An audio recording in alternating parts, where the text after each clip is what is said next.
Interest है क्योंकि पहले सेशन से भी हमने बहुत कुछ सीखा है उनसे और भीम जी से भी।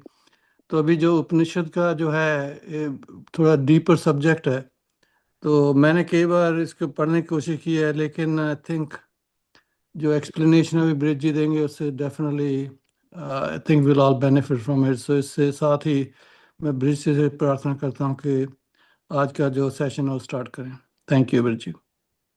धन्यवाद जी। रमेश जी, धन्यवाद सभी को, राकेश जी, हमारे प्रेसिडेंट साहब, सेक्रेटरी साहब, जिन्होंने ये अपॉर्चुनिटी प्रोवाइड की है कि जूम के ऊपर हम सब एटलीस्ट एवरी 2 वीक्स इकट्ठे होते हैं। तो इससे, और आप सब बड़ी रेगुलर भी हो गए हैं, तो इससे शो होता है कि आप सब you are basically interested to know more about Upanishad, about this self knowledge. तो मैं शुरुआत करता हूँ सबसे पहले अपने शांति पाठ से। ओम सहना भवतु, सहनौ भुनक्तु, सह वीर्यं करवावहि, तेजस्विनावधीतमस्तु मा विद्विषावहि।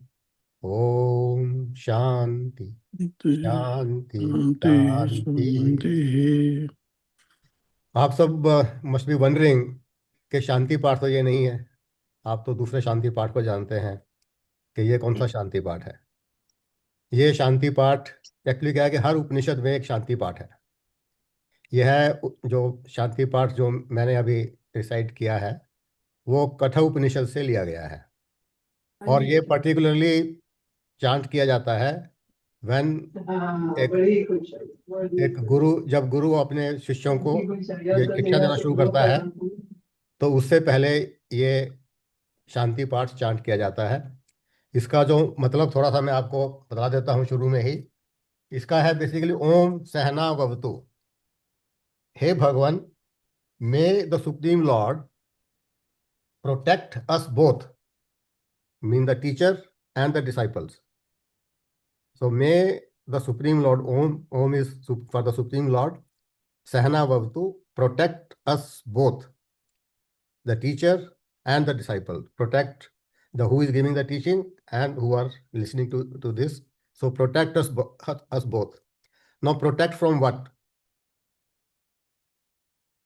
वो इसमें शांति मंत्र में नहीं है, but I am just asking, protect us from any physical or mental upset when we are sitting in a lecture like this. Biggest thing is कि हमारा जो जो शरीर है स्वस्थ होना चाहिए, और हमारा जो माइंड है it should be within this session. तो we are, so may the lord protect us both, the teacher and the this thing. Then सहनौ भुनक्तु, इसका अर्थ है may we enjoy the very process of learning and the result of this knowledge. तो इसमें हम मतलब गुरु also should be involved fully, and the disciples who are listening also should be involved fully and enjoy it basically. So it is not think as a burden or this thing, it is we have to enjoy together. Then sah viryam karvavahi, may we all put our efforts together. The speaker, the teacher also has to put efforts to prepare the lesson, to give the knowledge in a proper way. And the students also have to put efforts to be within the mind, to be centered on this session and listening to the teacher. So that is the meaning of this. And then tejasvinavadhitam astu, may this knowledge which we learn from this session brighten our mind and our life basically. Then ma vid vishavahi, let there not be any misunderstanding between the teacher and the students. So that जो एक श्रद्धा और विश्वास के teacher के ऊपर के students के बीच में और टीचर के बीच में कोई भी किसी भी तरह की मिसअंडरस्टैंडिंग नहीं होनी चाहिए. So one has to be very very explain everything in a I mean basically total transparent way, or the students also has to believe. So that's why this Shanti mantra is chanted always in the beginning when this pravachan starts. So that's why I normally chant this So Shanti mantra in the beginning. So we will now continue basically from where we left last time. Last time मैंने आपको एक संक्षेप में कि वेदों में क्या है, उपनिषदों में क्या है, इसके बारे में बतलाया था।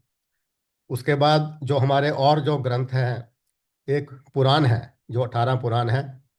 बहुत जो है कि पुराण का मतलब ही है एंशियंट। बेसिकली ये बहुत पुराने हैं, शुरू से ही कुछ 6,000 7 साल जो इन्होंने वेद व्यास जी ने जो लिखे हैं। अब इसके बारे में अगर मैं बताने लग जाऊं कि इसमें क्या क्या है तो बहुत टाइम लग जाएगा।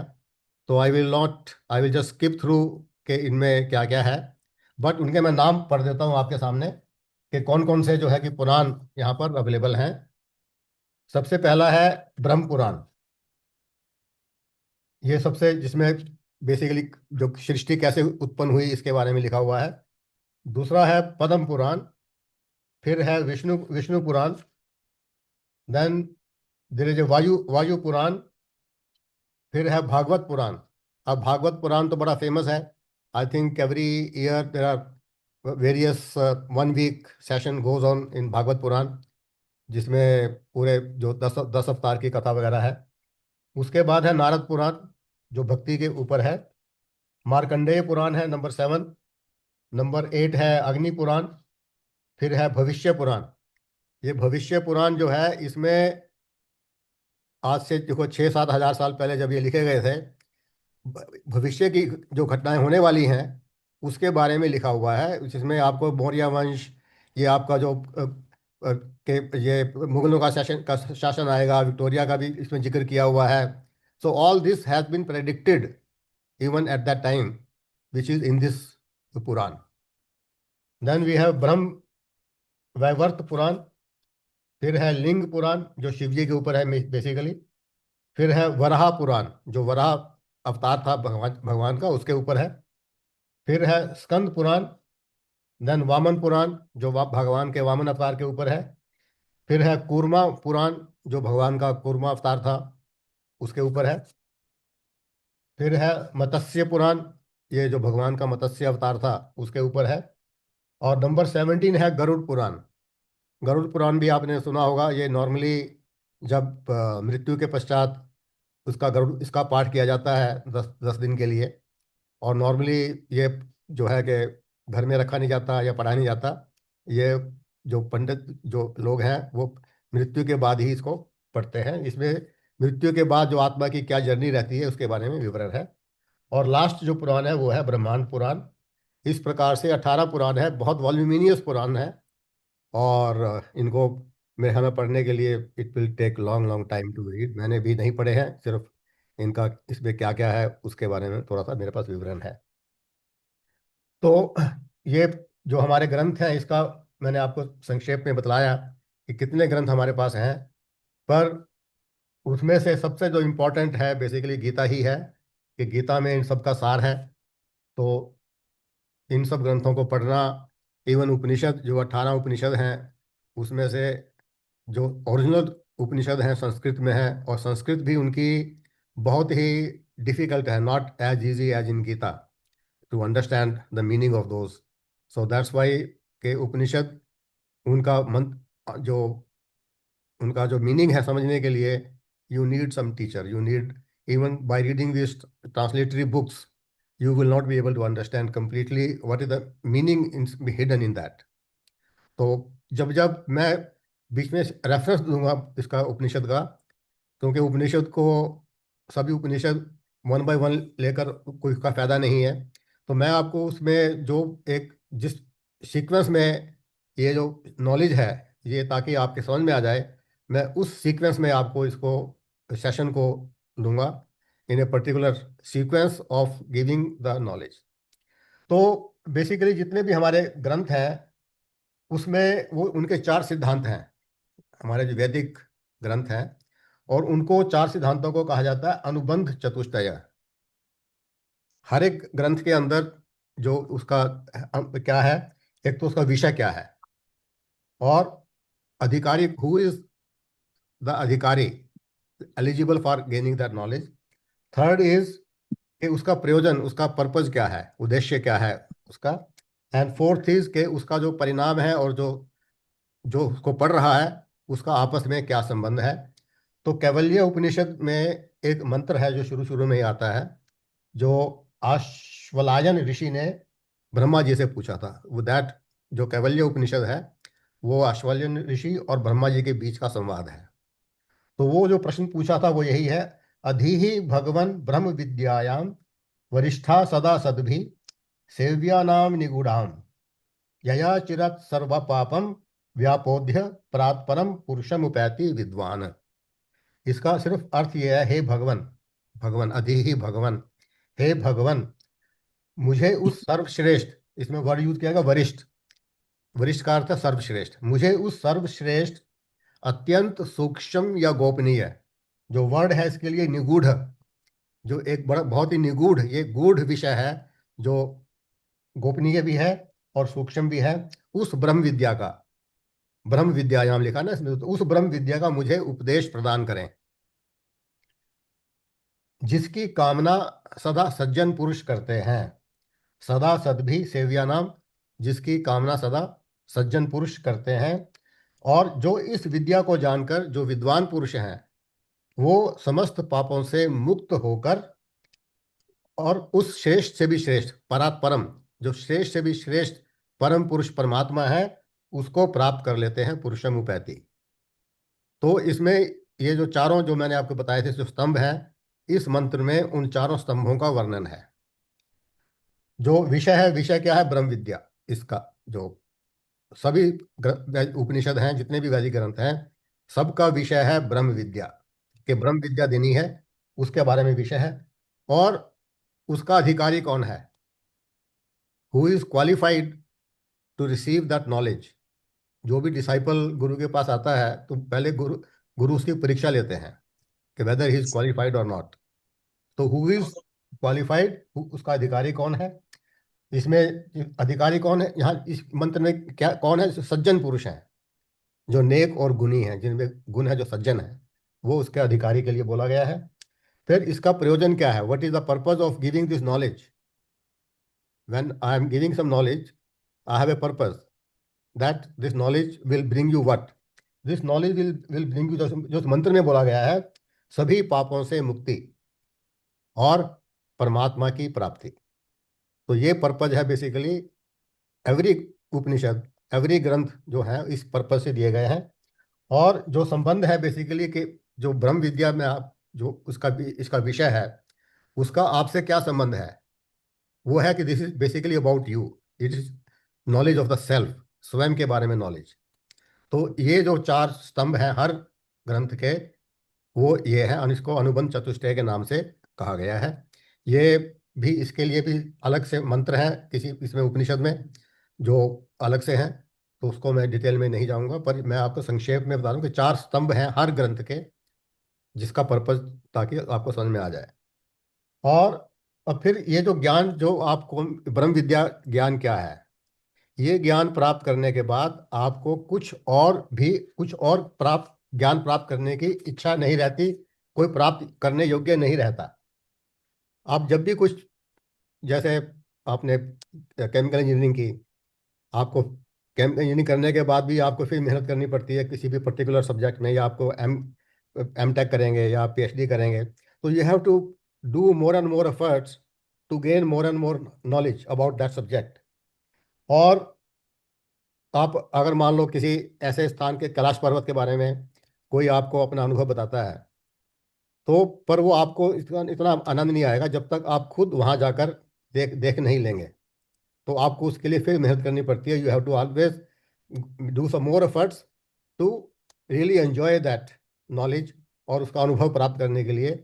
तो इस तरह से यह है। पर ये जो नॉलेज है, एक बार आपको ये ज्ञान प्राप्त हो गया, तो यह ज्ञान प्राप्त करने के बाद आपको कुछ और जानने की आवश्यकता नहीं रहती।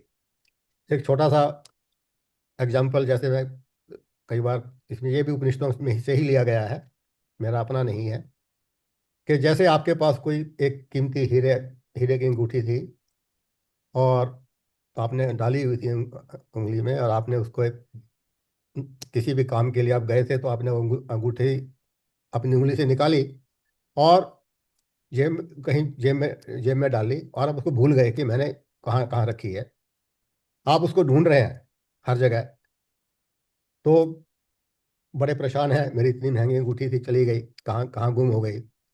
इतने में आपकी वाइफ आती है, कहती है आपने अपनी जेब देख ली क्या? वो मैंने देखी नहीं, आपने जेब में हाथ मारा तो अंगूठी आपको मिल गई, आप बहुत प्रसन्न हुए, you became so happy, oh I found it, but that was not lost, that was already with you. So ये जो नॉलेज है, this knowledge is nothing new, it is already with you. तो दैट्स वाई जब आपको ये अंगूठी मिल गई, उसके बाद आपकी सारी एफर्ट्स खत्म हो गई। तो ऐसे ही ये जो नॉलेज है, जो आत्मज्ञान है, जो ब्रह्म विद्या है, once you get this knowledge there is nothing else to be known. तो यह है सर्वश्रेष्ठ ज्ञान है, अति गोपनीय है, सूक्ष्म है। इसको प्राप्त करने के बाद कुछ और भी जानने की आवश्यकता नहीं रहती। That is basically, this is the importance of this knowledge, then why it should be gained, why we should all make efforts to gain this knowledge. तो अभी जो है कि आगे, अब ये नॉलेज, अब जैसे पहले कहा कि जो अनुबंध चतुष्टय में कहा गया था, इसका who is qualified to receive this knowledge. अब इसको उपनिषदों में उसके लिए जो है कि फोर फोल्ड क्वालिफिकेशन बताई गई हैं, कि जैसे आप कभी, आपने भी अगर इंजीनियरिंग करनी है तो there is always a qualification for that, you must have done this, you must have obtained 90% marks, you must have done this. So even if when you go for PhD, there is a qualification for that. When you apply for a job also, there is a qualification for that, you must meet those qualifications. तो इसके लिए भी ऐसे ही there is a prerequisite of qualification, who is capable, who is eligible to receive this knowledge. और आप सब तो यहाँ बैठे हैं, तो मैं तो कहूँगा आप सबके सब एलिजिबल हैं, तभी आप यहाँ बैठे हैं। तो उसको बोला गया है साधन चतुष्टय के चार प्रकार के, जो फोर फोल्ड क्वालिफिकेशन है। तो उसके बारे में मैं आपको अभी इस सेशन में, आज के सेशन में बताने की, डिटेल में बताने की कोशिश करूंगा। तो ये जो ज्ञान प्राप्त करने के जो है चार योग्यताएं जो बताई गई हैं, ये बेसिकली काफ़ी उपनिषदों में है। कठ उपनिषद में भी है, मुंडक उपनिषद में भी है, और कई बार तो गुरु ने साक्षात उसकी परीक्षा ली है बैठकर। उसके लिए एक स्टोरी आएगी नचिकेता की, वो भी मैं आपको आपको बतलाऊंगा। तो जो चार जो क्वालिफिकेशंस हैं, फोर फोल्ड क्वालिफिकेशन को बोला जाता है। पहला है नित्य अनित्य वस्तु विवेक, the faculty of discrimination between the permanent and impermanent.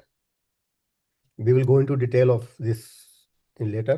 I will just give the four जो क्वालिफिकेशन क्या है। सेकंड इज इहम अमूत्र फल भोग विराग, कर्मों के फल के भोगों के प्रति वैराग्य, आइदर इन दिस लाइफ और इन द लेटर लाइफ। इहम अमूत्र, इहम अमूत्र का मतलब है, इहम मतलब आइदर इन दिस लाइफ, और अमूत्र और इन द लेटर लाइफ।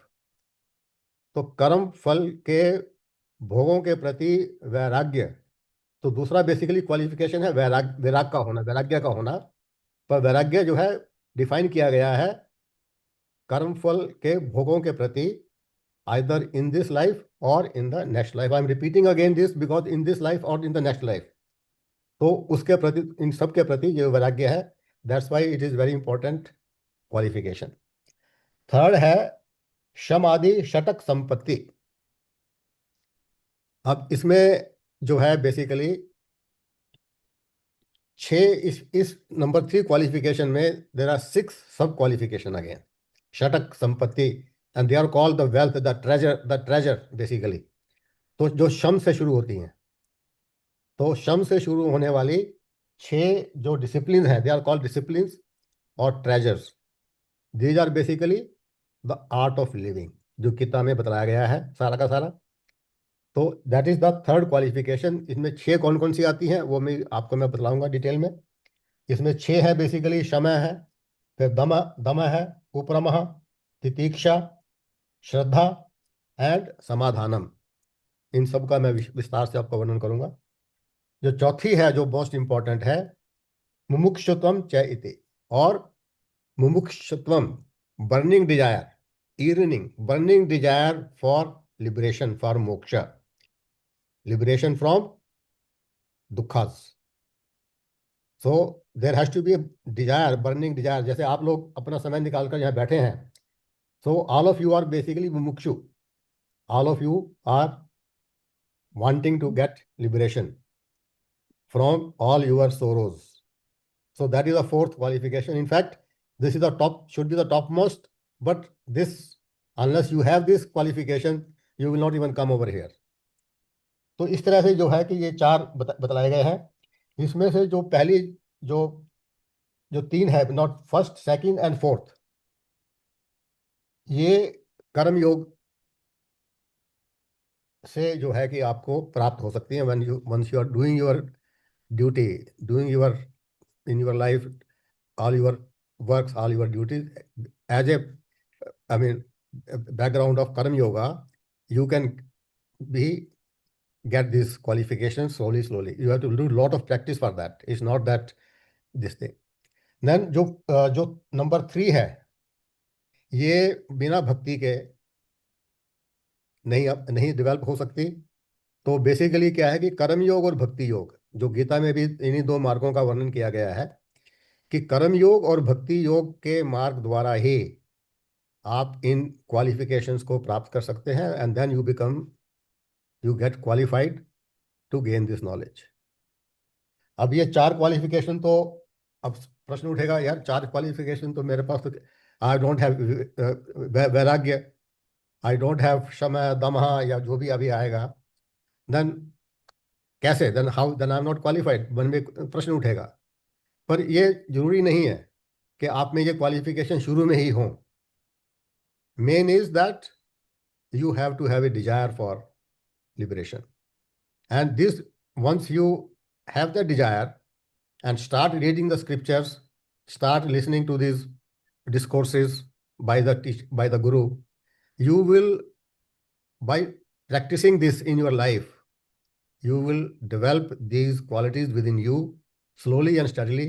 जैसे कि गीता में बड़े इसको विस्तार से वर्णन किया गया है, और मैंने भी अपने इसमें सेशन में इस पर काफ़ी जोर दिया है कि ये आर्ट ऑफ लिविंग कैसे है। उसको आर्ट ऑफ लिविंग पे करने से these qualities can be developed within you, and once you develop these qualities, then you will, the God will automatically shower his grace upon you, and you will get this knowledge.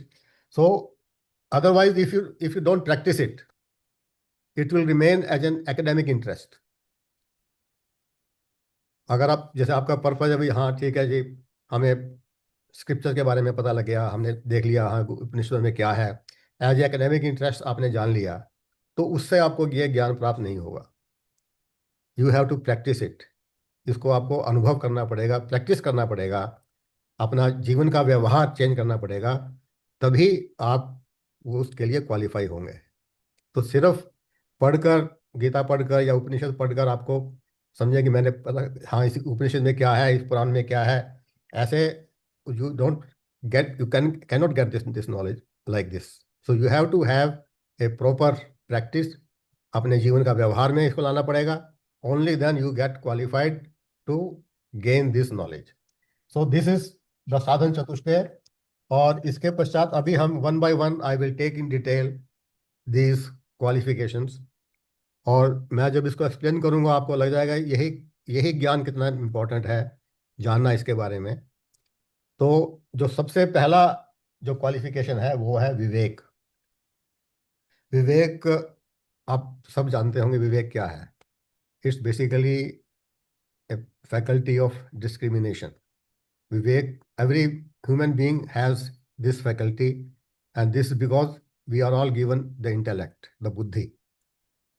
क्योंकि बुद्धि हमारे पास है, भगवान ने दी है, और बुद्धि में ही विवेक होता है। तो विवेक तो सबके पास है, हम सबके पास, everybody is born with some viveka, because we all have a faculty of discriminating what is what should I do, what should I not do, what is right, what is wrong, और मेरे को खाना कौन सा खाना चाहिए, ये मीठा खाना खाने से ये होता है. तो we all have that viveka, and in daily life we all use our intellect, our buddhi to lead our life, and everybody has his own way of analysing the things. ये विवेक तो इनफैक्ट अगर आप देखें तो पशुओं में भी ये विवेक होता है. ऑल्दो दे डोंट हैव बुद्धि, but still they also have this faculty of discrimination, because वो अपनी जो प्रजाति है उसको पहचान सकते हैं. You must have experience that. वो जो क्या खाने योग्य, उनके लिए क्या खाने की वस्तु है, क्या ना खाने की वस्तु है, उसको भी वो पहचान सकते हैं. उनका मित्र कौन है, उनका शत्रु कौन है, उसको भी वो पहचान सकते हैं. पर वो एक लिमिटेड उनके पास विवेक है. उनका जो विवेक है वो डेवलप नहीं हो सकता. जबकि हम लोगों में जो विवेक है, that vivek can be developed because the God has given to us the buddhi, the intellect. अच्छा, तो ये विवेक भी जो है कि कई कई तरह का है. एक है भौतिक, जो संसार में भेद करने का विवेक. संसार में भेद करने का विवेक, जैसे एक वर्ड यूज किया गया है उपनिषदों में, अंश अंशी विवेक, के अंश और पूर्ण में भेद करने का विवेक, कि क्या इनकम्प्लीट है, क्या कंप्लीट है, इसके बारे में हमें का एक जानकारी है. तो दैट इज कॉल्ड अंश अंशी विवेक, के संसार में पूर्ण या अपूर्ण के बीच में भेद करने का विवेक. ये नॉर्मली सबके पास ही होता है. दूसरा है श्रेय प्रेय विवेक, भले और बुरे में जानने का, भेद करने का विवेक, कि कौन भला आदमी है, कौन बुरा है मेरे लिए. वो कि हर एक के लिए सेम सेम एप्लीकेबल नहीं है. कोई मेरे लिए बुरा है तो दूसरे के लिए भला भी होगा. तो वो एक विवेक जो है, इसको हम कहते हैं भौतिक विवेक. थर्ड इसमें है, लिखा गया है साधन साध्य विवेक, कार्य और साधन में भेद करना, कि कोई कार्य करने के लिए क्या साधन चाहिए, वो आप उसमें अपना विवेक से उसको चुन सकते हैं, साधन चुन सकते हैं कार्य को देखते हुए. उसको साधन साध्य विवेक कहा जाता है. वस्तुओं में भेद करना है, व्यक्ति व्यक्ति में भेद करना है, व्यक्ति के स्वभाव में भेद करना है, ये सब ये विवेक है. वो हर मनुष्य में होता है, कुछ हद तक, किसी में ज़्यादा किसी में कम. तो ये जो इसकी जो योग्यता है, वो हर व्यक्ति पे डिपेंड करती है. किसी में, जैसे मैंने कहा, किसी में ज़्यादा है तो किसी में कम है.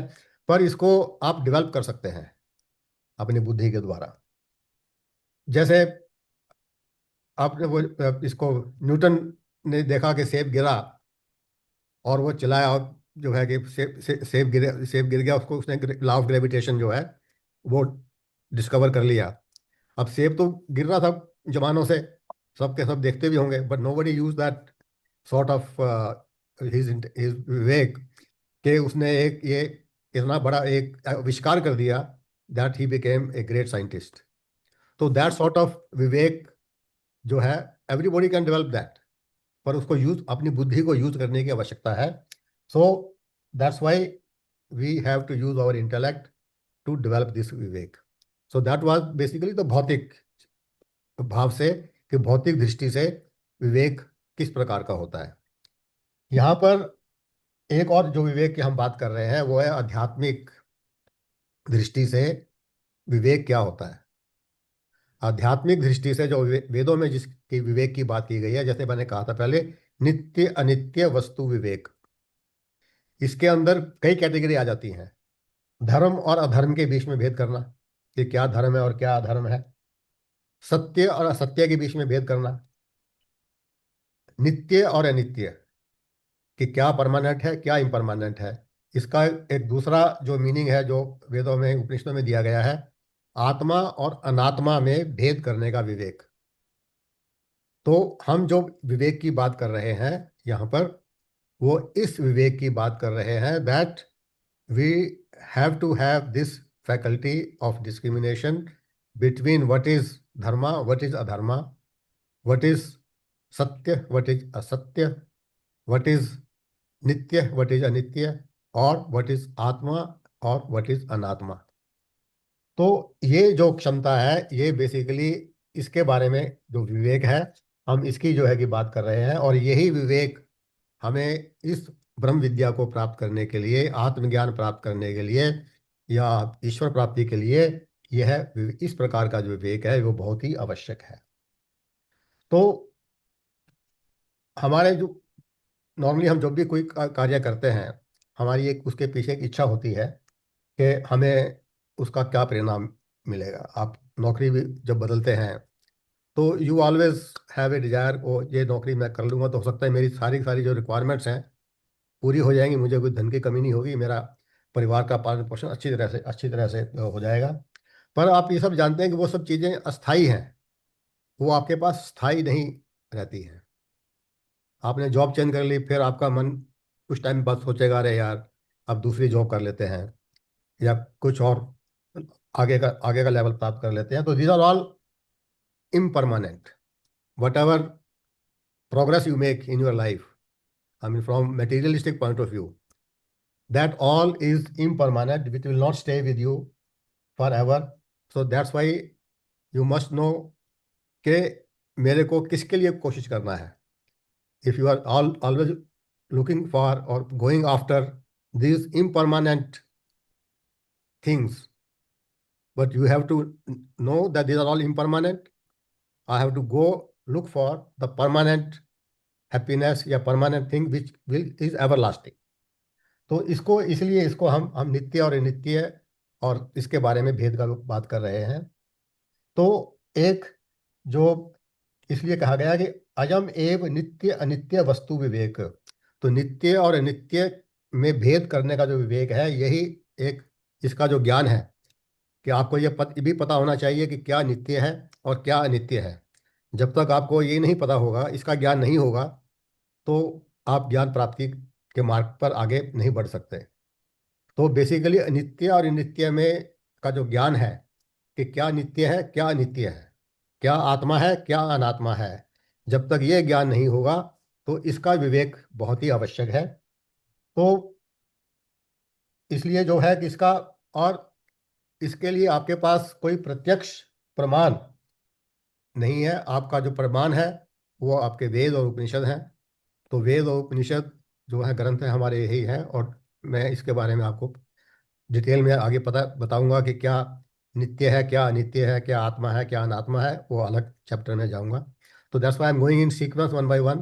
तो first is this qualification of viveka, I think I have इसको मैंने एक्सप्लेन किया है।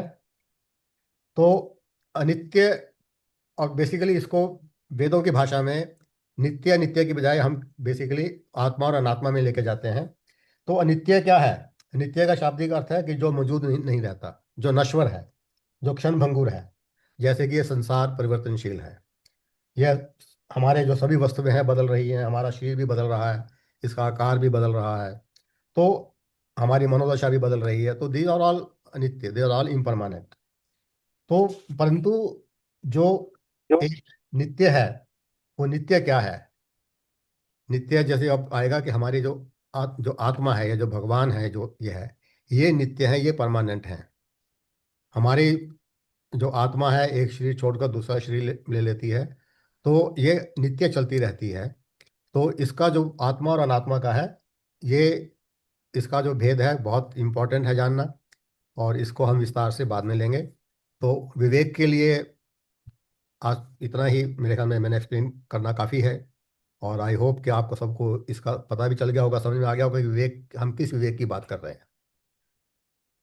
तो इसमें एक्चुअली क्या है कि इसमें छंदोग्य उपनिषद में भी इसको विवेक को डिफाइन किया गया है।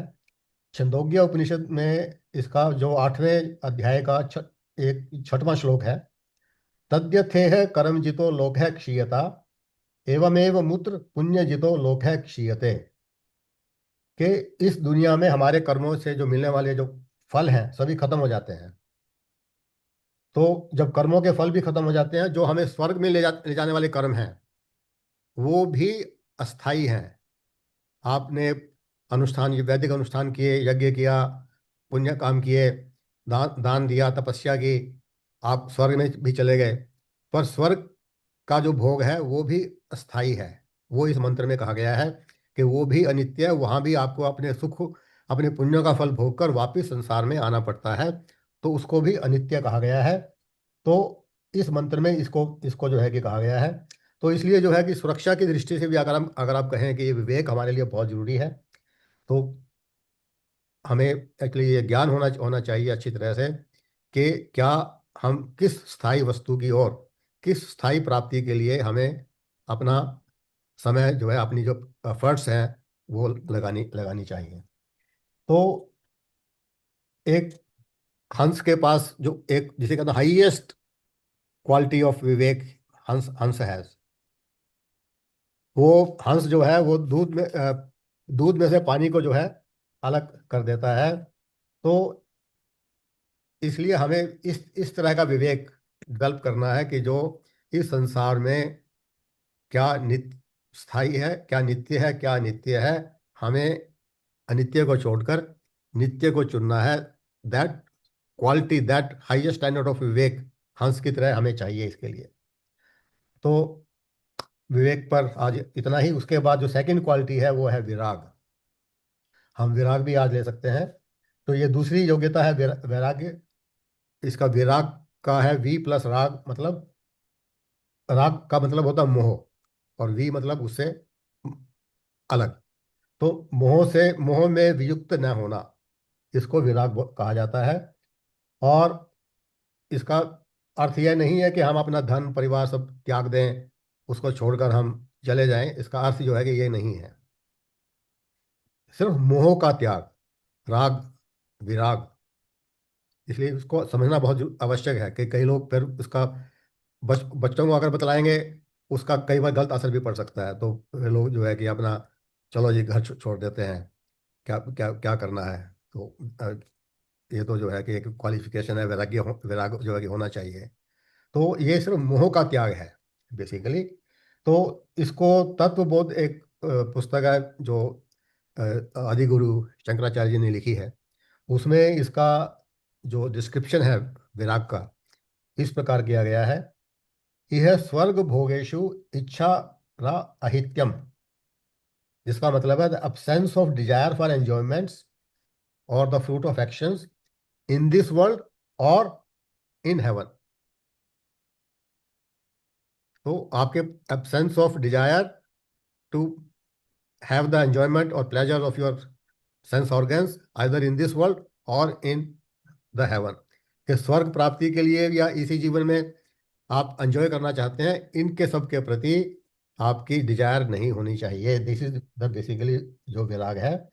तो लौकिक एवं पारलौकिक सुख भोगों में जो वैराग्य है उसको ही विराग कहा जाता है। तो अब इसका अर्थ क्या है बेसिकली?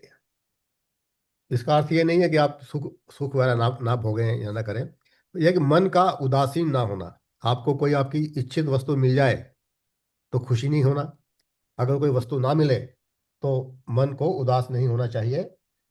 तो आपको पता है कि जो कुछ भी मेरे पास है वो सब यहीं छोड़कर जाना पड़ेगा। हम कोई साथ लेकर नहीं आए थे, ना ही कोई साथ लेकर जा सकते हैं। जैसे आप यात्रा कर रहे हैं बाई प्लेन या बाई ट्रेन या बाई बस, आपको एक सीट अलॉट की जाती है। That seat is allotted to you for that particular purpose, for that particular journey. और जैसे ही आपकी जर्नी समाप्त होती है वो सीट वहीं रह जाती है, वो सीट अपने साथ नहीं नहीं लेकर जा सकते। तो इसी तरह से भगवान ने आपको ये जीवन दिया है इस संसार में एक जर्नी के लिए। At that journey is basically to go to achieve moksha, to achieve liberation. तो इस जर्नी में जब भी आप जाएंगे, whatever you have will be all left here. so that sort of mind, your thinking has to be like that, and that is the real vairagya। तो किसी भी सुविधा में आपका लगाव नहीं होना, इस तरह का जो वैराग्य है वो होना चाहिए। और कठोपनिषद में जैसे मैंने कहा, वो नचिकेता का एक बड़ा अच्छा उदाहरण है। और ये नचिकेता और यमराज के बीच संवाद है। बेसिकली जो कठोपनिषद पूरा का पूरा जो कठोपनिषद है वो नचिकेता और यमराज के बीच का संवाद है। और किस प्रकार से यमराज जी ने उनकी परीक्षा ली, जब देखा कि उनमें में पूर्ण वैराग है, तब उन्होंने एक्सेप्ट किया उनको आत्मज्ञान देने के लिए। तो एक ऐसे ही और एक सुंदर सी जो है कि छोटी सी कहानी है फिर को कि चलना है क्या? एक बार एक संत जो है उसके पास कोई चांदी के बर्तन वगैरह थे, किसी ने दिए होंगे, और वो एक नाव से एक जा रहे थे। जो नाव में जो जो नाविक था उसके पास मिट्टी के बर्तन थे। वो उस संत के पास वो चांदी के बर्तन देखकर वो उसका मजाक लग गया उड़ाने। कहता है, जी देखिए, आप संत हैं, आप फिर भी चांदी के बर्तन लिए बैठे हैं, मेरे पास तो मिट्टी के बर्तन हैं। मेरे तो फिर आप तो कोई संत नहीं हुए। उस संत ने क्या किया, तुरंत वो बर्तन जो है पानी में फेंक दिए, और नाविक को बोला कि तुम भी इनको बर्तनों को पानी में फेंक दो। वो नाविक तो कहता, नहीं, मैं कैसे फेंक दूंगा, ये तो मेरी रोजी रोटी है। तो यही डिफरेंस है एक वैराग का, कि अगर आपके को कोई चीज छोड़नी पड़ जाए, उसको आप बिना हिचक के उसको आप त्याग दें। इस तरह की जो जो एक that's a top class of vairagya basically. Once you reach that stage, you have to pass through so many hurdles and so much practice has to be done. So that is basically कि जो कुछ भी आपके पास है वो कभी भी आप उसको छोड़ने के लिए तैयार हैं। आपको मन में कभी कुछ ऐसा खेद नहीं होगा, अरे मैंने इसको क्यों छोड़ दिया, वो घर मेरे पास था, मैंने क्यों उसको छोड़ दिया। तो इस तरह का जो है वो भावना आपके में डेवलप जो है कि होनी चाहिए। तो इसको हम कैसे डेवलप कर सकते हैं? इस वैराग को डेवलप करना बहुत डिफिकल्ट है। कोई भी आदमी अपनी जो बिलोंगिंग्स है उसको छोड़ना नहीं चाहता है, चाहे कैसी भी है। कई बार मैंने देखा है घरों में पुरानी चीज़ें कभी यूज़ नहीं करी तो कई कई सालों तक पड़ी रहती हैं, उसको छोड़ने को मन नहीं करता है। अभी भी मैं कई बार अपनी धर्म पत्नी से जो है कि झगड़ा भी करता हूँ, अरे क्यों रखा हुआ भाई, 10 साल से कभी यूज़ ही नहीं किया, इसको फेंको, किसी को दे दो काम काम से। नहीं, ये ये मेरे बेटे ने मेरे को दी थी, मैं इसको नहीं रखूंगी। तो ये भावना जो है कि हमेशा हर एक में होती है। तो हमें इसको कैसे डेवलप करना है, उसके लिए उपनिषदों में एक तरीका बताया गया है। पहला है दोष दृष्टि, और दूसरा है मिथ्या दृष्टि। ये दोष दृष्टि क्या है कि आप में कोई भी किसी भी आप में अगर आपका लगाव किसी में हो गया है, आप उसमें दोष दोष देखना शुरू शुरू कर दो कि उस चीज़ के क्या नुकसान है। अब अगर मान लो आपको जैसे सिगरेट पीने की आदत हो गई है, आप उसके दोष ढूंढना शुरू कर दो कि सिगरेट पीने के क्या नुकसान है, क्या हानि है। और टीवी पे आपका हो गया है आजकल, मोबाइल के ऊपर लोगों का हो गया है, तो उसमें दोष उसके दोष ढूंढना शुरू करेंगे। जब आप दोष ढूंढेंगे, आपको ऑटोमेटिकली कुछ टाइम के बाद उनसे वैराग हो जाएगा। सो दैट इज कॉल्ड दोष दृष्टि से वैराग को डेवलप करना। दूसरा है मिथ्या दृष्टि। अब ये जो है कि थोड़ा सा है, मिथ्या दृष्टि ये है कि जब आपको पता है कि जो कुछ भी मैं संसार में देख रहा हूँ या संसार में ये इसकी भोगों की वस्तुएं हैं, ये सब मिथ्या है, ये सब जो है यही मेरे को छोड़कर छोड़कर जाना पड़ेगा, मैं कुछ साथ में नहीं लेकर जा सकता, ये सब एक दिखावा है या माया जाल है। तो जब आप में ये मिथ्या दृष्टि भाव आएगा, इससे आपका वैराग्य डेवलप होगा। तो ये दो मेथड बतलाए गए हैं, दोष दृष्टि और मिथ्या दृष्टि। कि किसी भी चीज़ में अगर आपका लगाव है, उसके दोष ढूंढना शुरू करो, और जब आपको लगेगा, आप धीरे धीरे उसको छोड़ छोड़ देंगे। और मिथ्या में आपको अगर मन में आप देखेंगे कि मेरे को तो यार साथ तो कुछ लेके नहीं जाना, जो मेरे पास आज है उसी को एंजॉय कर ले, ठीक है, इसको जो भी है इसको छोड़ छोड़ देना है। तो इन दोनों के दोनों चीज़ों से आप इसको डेवलप कर सकते हैं। तो दैट्स ये वैराग की जो क्वालिफिकेशन है, इसको भी मैंने एक्सप्लेन किया है। एंड आई होप आपको, आप सब के सब तो है गुणी है, मेरे को पूछने की आवश्यकता नहीं है, but still I have to explain what is given in our literature. Then if you move to the third one, the शम आदि षटक संपत्ति। शम से शुरू होने वाली 6 डिसिप्लिन्स, इसमें जो 6 मैंने बताया था आपको, शम है, दम है, तितिक्षा, उपरामता, देन समाधानम, और उपरिमता एंड श्रद्धा, ये 6 जो है इसमें इसके अंदर आती हैं। तो शम, दम, तितिक्षा, उपरामता, श्रद्धा एंड समाधान, ये 6 इसके अंदर आती हैं। और हम इसको समय को आज ले लेते हैं, टाइम है इतना, कि समय क्या है। समय का अर्थ है मनोनिग्रह, कंट्रोल ऑफ द माइंड। अपने मन पर अपनी इच्छा शक्ति द्वारा जो नियंत्रण है, mastery over the mind, that is called क्षमा। कि आपका मन सांसारिक वस्तुओं को पाने के लिए पीछे नहीं भागना चाहिए, उसको अपने कंट्रोल में करना है। तो मन यह है ना कि किसी के पीछे पागल हो जाए, नहीं मेरे को तो ये प्राप्त करना ही करना है। तो इस मन को कंट्रोल करना, और इस मन को कंट्रोल करना बहुत ही डिफिकल्ट है। गीता में भी आपने चैप्टर 6 के अंदर पढ़ा है, और भगवान कृष्ण ने भी कहा है कि इसको कंट्रोल करना बहुत डिफिकल्ट है, पर करत करत अभ्यास के वो सब कुछ कंट्रोल में किया जा सकता है। तो क्योंकि हमारा जो मन है वो बड़ा चंचल है, इसको कंट्रोल में करना बहुत ही मुश्किल है। पर इसको, जैसे आपने अगर घोड़े को लगाम लगानी है तो वो शुरू में बहुत डिफिकल्ट होता है। तो ये इसमें गीता में इसका उदाहरण भी दिया गया है कि ये जो है कि घोड़े की लगाम लगाने के कंपैरिजन में भी ये बहुत मुश्किल है इसको कंट्रोल में करना। तो आरूढ़ रूढ़ो इसका भी एक श्लोक है, मेरे को ध्यान में नहीं आ रहा है। तो परंतु लगातार अभ्यास करने से, जैसे है कि आपको भक्ति के द्वारा लगातार अभ्यास करने से आप अपने मन को किसी भी वासना की तरफ जाने से रोक सकते हैं, धीरे धीरे करके। तो मन को कंट्रोल में करना, ये शमय कहलाता है। और जो दमय है, दमय दमय का अर्थ है कंट्रोल और mastery over your sense organs. हमारी 5 ज्ञान इंद्रियां हैं, क्योंकि सबसे पहला हमारा जो कॉन्टेक्ट है वर्ल्ड से, आउटसाइड वर्ल्ड से, वो हमारे ज्ञान इंद्रियों के द्वारा ही होता है। तो अगर आप इनको ज्ञान इंद्रियों को कंट्रोल में कर लेंगे तो इनको, आपका मन भी उसी हिसाब से फिर कंट्रोल में होगा। तो जो दमय है, दमय को कंट्रोल करना थोड़ा सा फिर भी आसान है, मन को कंट्रोल करना ज़्यादा डिफिकल्ट है। तो इसको, अब ये जो इंद्रियां हैं हमारी, यही हमारे मन को भटकाती हैं। आंखों ने कोई ऐसी चीज देख ली तो आपका मन पागल हो जाता है। आपके कानों ने कुछ ऐसा गलत गलत सुन लिया, आपको इतना गुस्सा आता है, अरे यार इसने क्या क्या बोल दिया मेरे बारे में। पर अब वही अगर कानों में आपके भजन कोई पड़ता है तो आपका मन खिल खिल उठता है।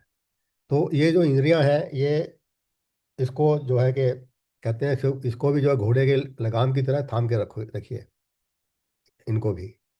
तो इनको भी जब आप थाम के रखेंगे तो मन को फिर कंट्रोल में करना थोड़ा सा आसान हो जाता है। उसको आप, इसको भी आपको प्रैक्टिस के द्वारा ही धीरे धीरे करके आपको इंद्रियों को कंट्रोल में करना बहुत ही जरूरी है। पर इसको कंट्रोल में करने का ये अर्थ नहीं है कि आप अपने इंद्रियों को दबाओ। आपने देखा है यार, ऐसा कोई दिखाई दे रहा है, आपने अपनी अपनी आंखें इधर कर ली, पर आपका ध्यान वहीं पर पड़ा हुआ है, पता नहीं यार क्या क्या होगा।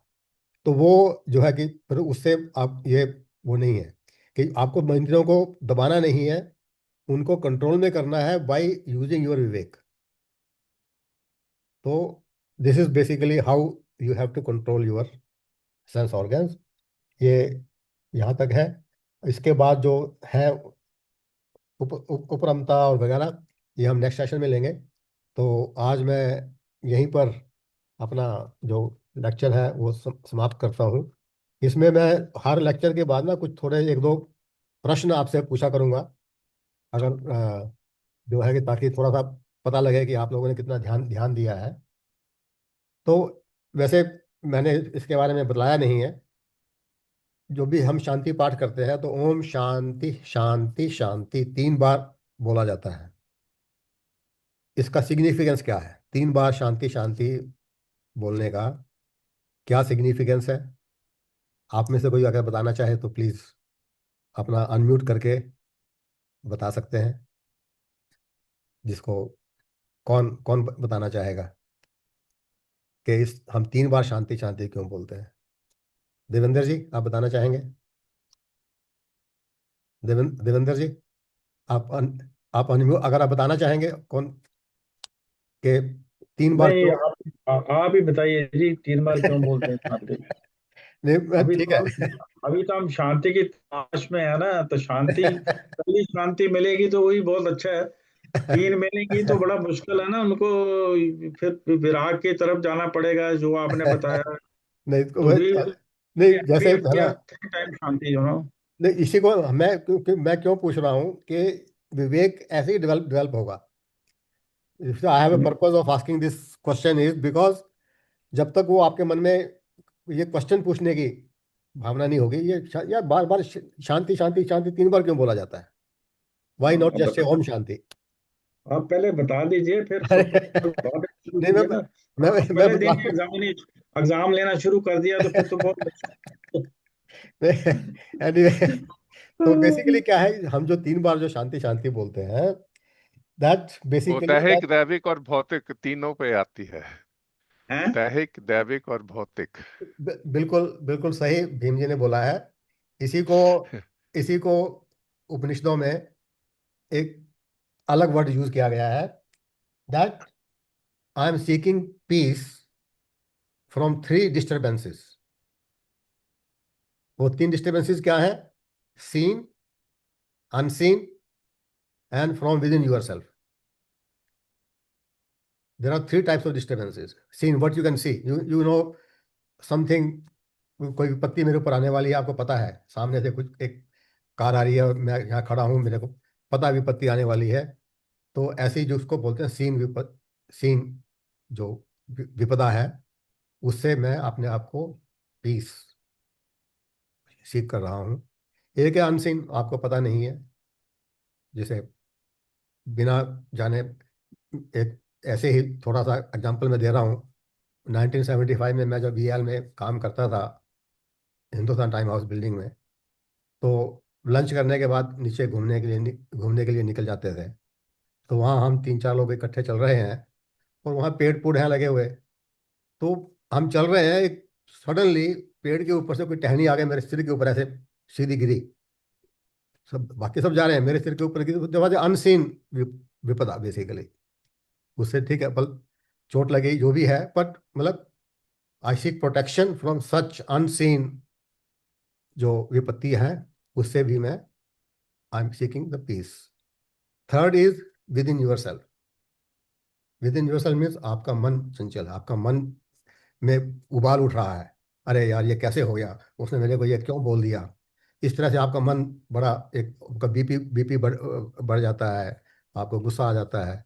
तो इन सब से I am seeking peace from all these 3 types of disturbances which can cause disturbance to my life. So that is the basic purpose of saying Om shanti shanti shanti. So this is just wanted a small interaction with you. So with that, today's session I just finished. And Ramesh ji, I leave it to you now to. अब bridge जी, आपने अच्छा से explain कर दिया है।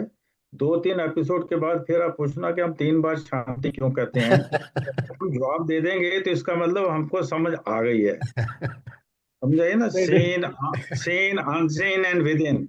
तो वो जो आपको you know, Hindustan times building के बाद पेड़ों के ऊपर से चिड़िया करती थी, यो करती थी। Yes. तो वो हम भी जाते थे कनॉट प्लेस में, हम भी हिंदुस्तान टाइम्स बिल्डिंग में बहुत साल काम किया है। अच्छा लगता था। कभी कभी तो कुछ सुंदर सी मुस्कुराहट वाली आवाज आती थी, कोई ऐसी अनसीन आ जाती थी। तो ये सब जिंदगी में अब मजे करने का वो टाइम था ना। अब हमको प्रोटेक्शन चाहिए सीन अनसीन से, इसीलिए शांति शांति शांति 3 बार की बजाय 5 बार भी कर लो तो अच्छा लगता है। तो इसीलिए तो